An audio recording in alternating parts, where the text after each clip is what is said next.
Hey everybody, welcome back to the show. I'm your host, Dr. Nick, and welcome back to the 90s Guys Show.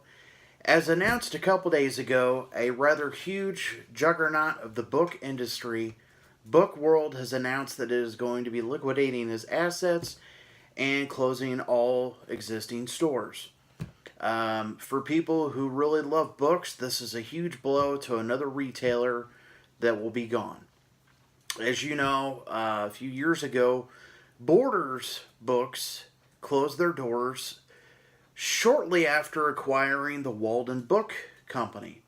Basically, all we have left for major book retailers as a brick and mortar store is Barnes and Noble. Barnes and Noble is still a huge company. Why has companies like Barnes and Noble and now Book World going out of business, but Barnes and Noble is still existing and still somewhat thriving? What are they doing that the other companies did not do? Now, granted, for people who buy a lot of books, the biggest thing that a lot of people do now, Amazon. You have Amazon Prime, you pay a small monthly fee, and you get free 2-day shipping. A lot of the pricing, you can get really good deals on used books, new books. And I mean, I went to Book World a couple days ago. We have a location about 15 minutes away from where I live. And I went there and they were having a 20% off sale and eventually, go 30, 50, whatever, 70%. But books, even now, are still 25, 26. I looked at a book, Jimmy Buffett's newest autobiography, and it was $30.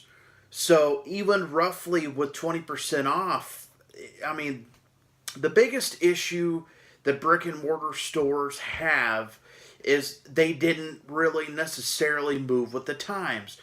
So there's a lot of things that Barnes & Noble has done with the online, being able to download audiobooks, getting it shipped to the store, getting it shipped to your house. A lot of people just don't want to leave the house anymore. It's easier to shop online. So, I mean, that could be another avenue as to why Book World has not been able to compete with the other retailer. It's sad to see a company go out of business. I don't believe our location has really been there that long. I'd say maybe a couple years. I don't really know the exact number. But, I mean, this is just another longtime retailer that is going the wayside. In the last few years, we've lost Blockbuster, Circuit City, Radio Shack. Companies like Walmart and Target and Meijer are still moving forward. Radio Shack wasn't a huge shock to most people anyway. Companies such as, I don't know if 100%, but I think Cell One has merged with AT&T. Correct me if I'm wrong. But, it's just the sign of the times. Eventually, I'm sure Walmart and Meijer will still be around, and Target, of course, because they've all rolled with the times. They've all changed with technology. But even the upcoming Black Friday season, most people do Black Friday shopping online, have it shipped to their house. They get it, they buy it online, they go pick it up at stores, they skip the line. It's become a lot easier. It's starting a lot sooner now. A lot of stores are having it Thursday night at like 10 o'clock.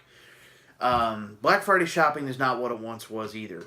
So the transition of people buying things online has been a gradual thing. So it was only a matter of time for something like this to happen. Anyways, like this video, hit the subscribe button down below.